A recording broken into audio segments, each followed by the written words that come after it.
Hey guys, my name is Amanda, and I come to you from Kerrville, Texas. This most spectacular view behind me is the spillway of the Guadalupe River behind where my dad lives.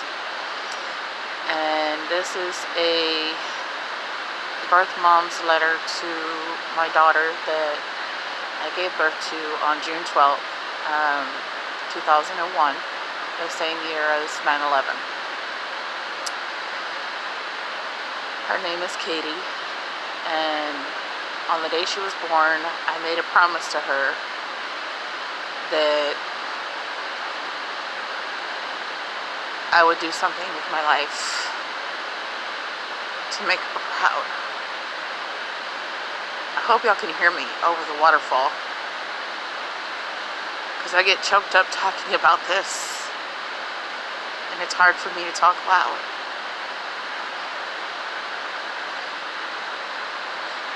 The day that I said goodbye to her, I kissed her on the head, and I promised her that I would do something that would make her extremely proud to call me her birth mother. And to this day, 2018, it's October, I don't know, somewhere on the 21st, I think. I'm not keeping up with the days right now.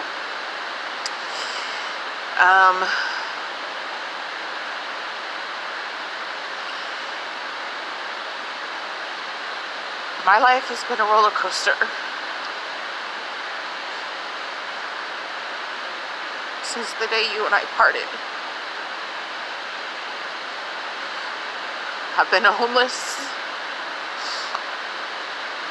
I've dealt with abuse. I've been raped. I've been through so much.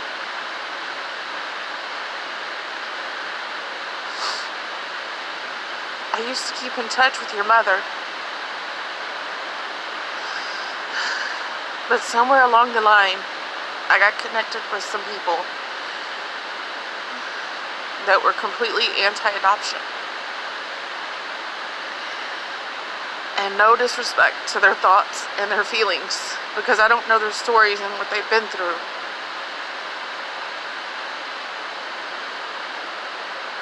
But I let their thoughts seep into my own mind and become my own. I was so bitter and angry over losing you that I hated God.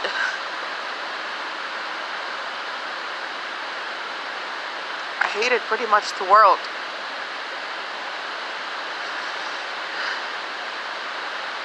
And I hung out with these people so much that I began to hate adoption. And it took me several years to realize that that wasn't who I was. And I don't hate adoption, because if it wasn't for adoption, I myself would not exist.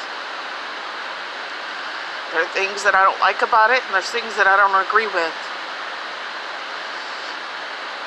But I don't hate it entirely. Your grandfather, my dad, was adopted. His biological father was a pimp, and he pimped out their mom. And when she gave birth to their final child, which is your Uncle David, he was about 2 months old. They lived in North Dakota, and he loaded all 6 of those kids up. And he drove them to East Texas, to Lufkin, where I was born and raised. And he dropped them off and drove away. Each one of those children were adopted out. 2 were adopted together, usually to the same families. They would be adopted and sent back into foster care numerous times. They would be abused by their adoptive families, while the others were adopted more permanently. My dad, your grandfather, and my Uncle David, the baby, were adopted by two different families that lived just down the street from each other. And they grew up as best friends, and they didn't find out until your grandfather was being drafted into the military. And their older sister, who was also their biological sister, lived in town. And she kept in touch with them over the years, and she finally confessed to them when my dad was being drafted that they're brothers. You see, adoption isn't all bad. Your grandfather was 4 when he was adopted. And that's one thing that I can love and appreciate about my grandfather. Because he didn't seek out a newborn child that he could conform to his thoughts and his ways. And I'm not saying that all adoptive parents do this, but many of them do. Forgetting that genetics can still kick in, and that the child can still act more like their birth family, whether it be the father or the mother, despite the fact that they've never seen them or met them a day in their life. You yourself have many similarities to me.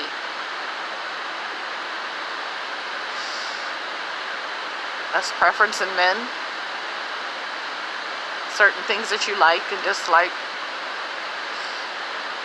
You're so much like me in so many ways, and things that I have yet to tell your mother.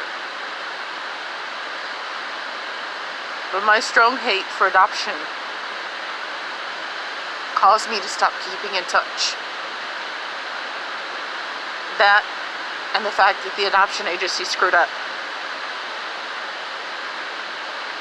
and sent me a letter addressed to me, but on the inside it was to your brother's mother.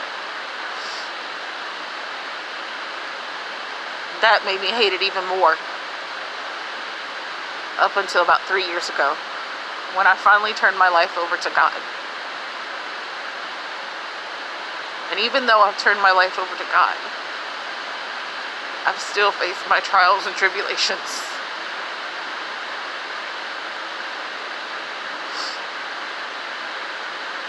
I've struggled with depression, self-doubt, low self-esteem,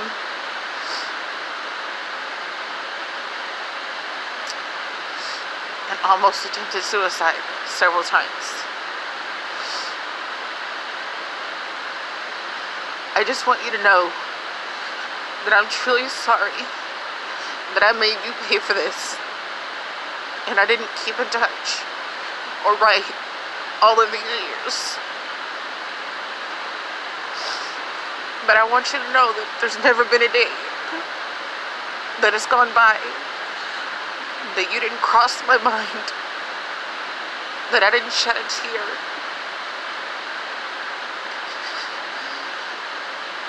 I used to have an entire scrapbook of you, but I recently lost everything in storage because I couldn't pay for it. So I've lost all of those pictures in that beautiful scrapbook that I made for you, and the many pictures that I had yet left to scrap. So basically all I have left now is a few pictures that I have on my blog from when you were a baby, and a few of you that you're older. I took a few screenshots or pictures of that scrapbook, and there's a few pages on the blog. And I was angry about that for a while. I was angry that I lost your scrapbook. Things that were very sentimental to me and your brother and sister. But after a while, I realized it wasn't the stuff that I was angry about. It wasn't the stuff that I missed. It was my kids. My kids are my lifeline.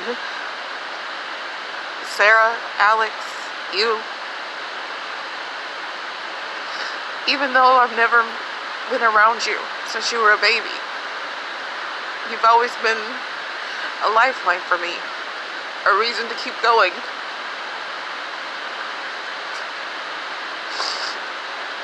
A reason to fight the suicide.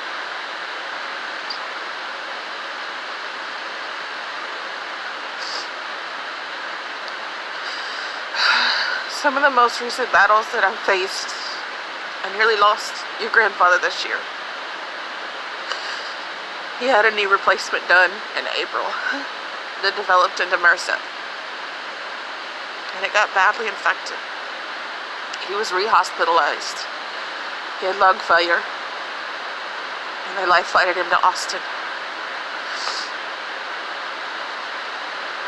There were several points where they lost him. The one before the helicopter ride and a couple of times in Austin. I was even being faced with the difficult decision to amputate his leg. Thankfully, I chose not to, and he's making a full recovery. Thank God. Among many other issues that I've had to deal with this summer that I just won't disclose on here right now because they're not as important. Betrayal, loss. I've been through so much lately.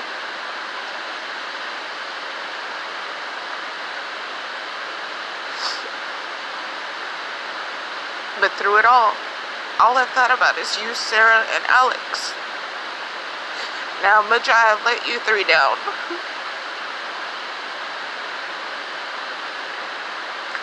And that I wish I could be a better role model for you guys.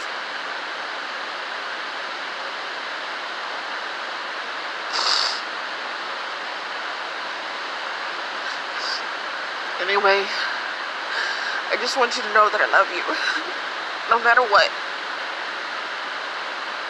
And when the day comes that you decide you don't want anything to do with me, I can accept that.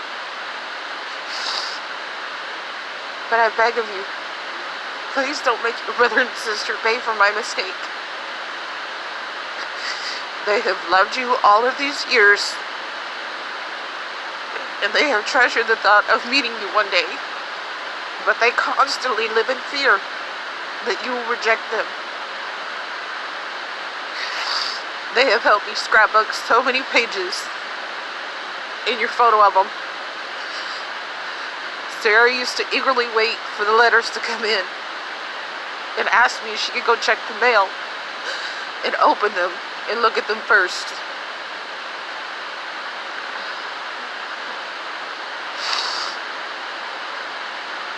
They still, to this day, as teenagers, don't understand why I didn't keep you. They're only barely starting to grasp the concept.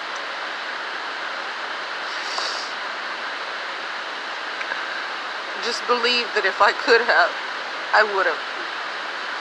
I wish there had been a way.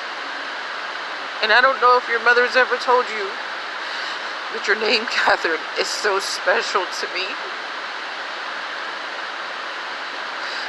It's my middle name, and your grandfather gave it to me after his favorite aunt, which was also my favorite. And I died the day that she died, in 1990. China could hear me screaming at that funeral.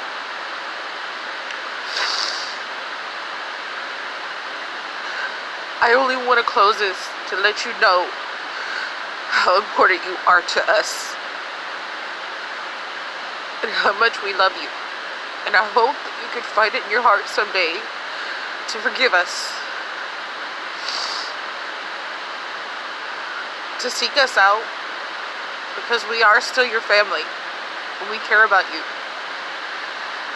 And don't go through life with so much bitterness, anger, and resentment over you. I have watched how it has destroyed your grandparents and destroyed many relationships with them. Even to this day, your grandfather's bitter and angry over the whole fact that his dad abandoned them. And it's like, you had the best father in the world growing up.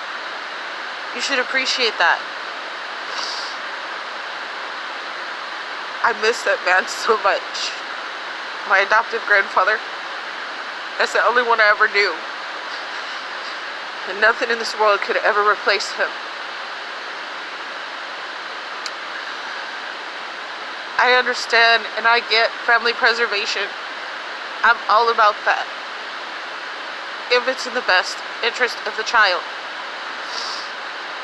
But if there's no way, then adoption is obviously a better choice. But that is my personal opinion.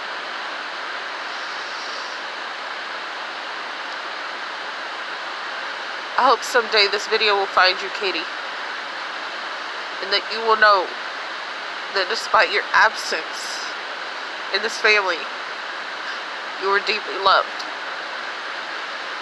and that you were not given away because you were not loved, but because I had to make a selfless decision that was better for you and not better for me.